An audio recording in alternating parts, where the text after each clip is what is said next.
LEVItation Fridays. Let's go.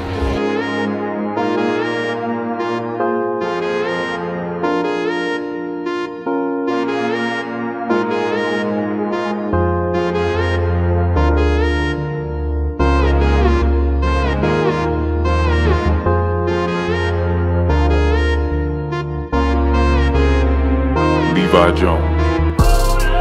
Wait a minute, no matter how hard you look, you can't find the flow within it. I say,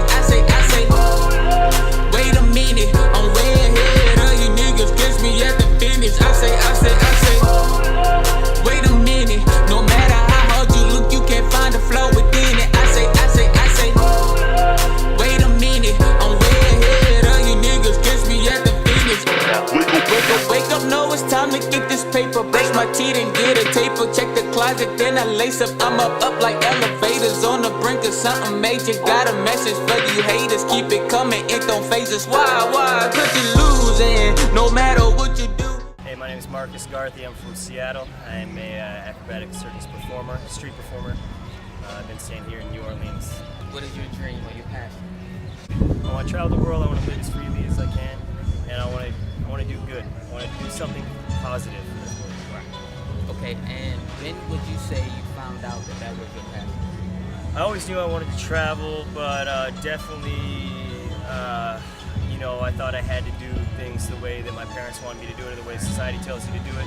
Go to school, go to college, go to university, get the job, get the career, stay in the box, So I went to university, and I don't regret it, I love learning, but I went to university because my parents wanted me to. Right. And then when I graduated, that's when I started being able to think about what I wanted to do. Right. And what I wanted to do was to travel.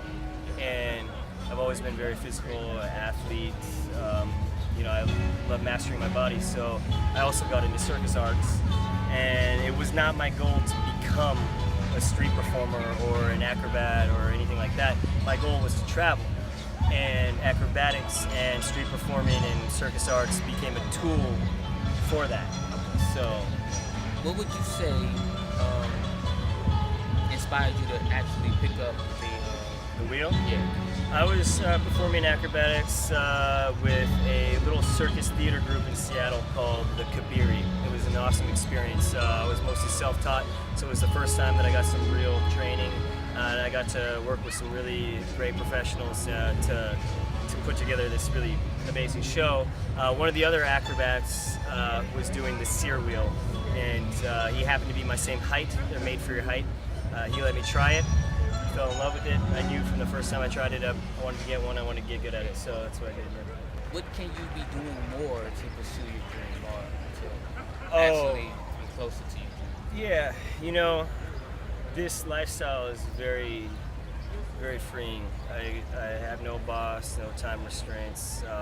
The money can be great or it can be tough. It can be hard or it can be great. It's all in how much work you put into it. Having a lot of freedom can be a double-edged sword. You have so much time, and if you choose to, you can use it wisely and focus and get better at all your skills and be planning for the future. But also, you have too much time and too much freedom, and sometimes you just like to play around. Mm-hmm. I've got a kid on the way. I'm about to get married, so I'm gonna have to buckle down here. But what can I be doing better? I would say probably need to work on taking care of real adult shit like health insurance and savings and thinking about the future, you know what I mean? Because I'm young, but time passes quickly. So. Okay, and the final question is, for anybody who has the same passion as you do, what advice would you give them to pursue? Yeah, that's a good question. The hardest part is just to jump in. Don't half-step it. Seriously, you can't be half in, half out.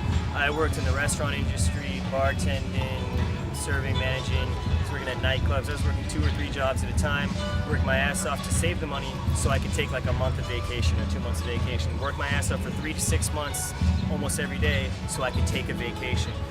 Well, my goal, I wanted to be able to stop doing that. I wanted to be able to work for myself and make money following my passion. And I told myself at the beginning of 2015, my New Year's resolution would be by the end of this year, 2015, I want to be able to support myself with my art. Well, Well, November rolled around and I still had no idea how I was going to do that. Winter's the slow season. I had no gigs lined up. I had no idea. But I told myself, I said I was going to do this. I'm going to do it. And I had very little money saved up. I quit my job and I jumped in head first. And I put all my effort into it. And it was rocky, but it worked out. And I never looked back, and it's the best decision I ever made. The hardest thing is to make the commitment and that leap, the leap of faith. Have faith in yourself. You need less than you think you do.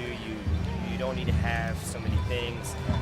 It's all about getting outside of your comfort zone and challenging yourself. And basically, I just say, jump in. It's the same thing with looking for a job. If you keep your job and then try to make this other thing happen, you're half invested. So it's so much harder to invest. You don't have the time because you're still working a job. You can't invest all the time you need to invest into making this other thing happen. So it's scary, and you might fail. That's okay. But my biggest advice is commit fully. Okay, and at this time, I give everybody a chance to promote anything that you have coming up, social media, YouTube channel, anything. All right, well, my name's Marcus Garthe. I'm from Seattle. You can look me up on Instagram or YouTube or Facebook or Gmail, whatever. It's Serious Acro, CYRIOUSACRO.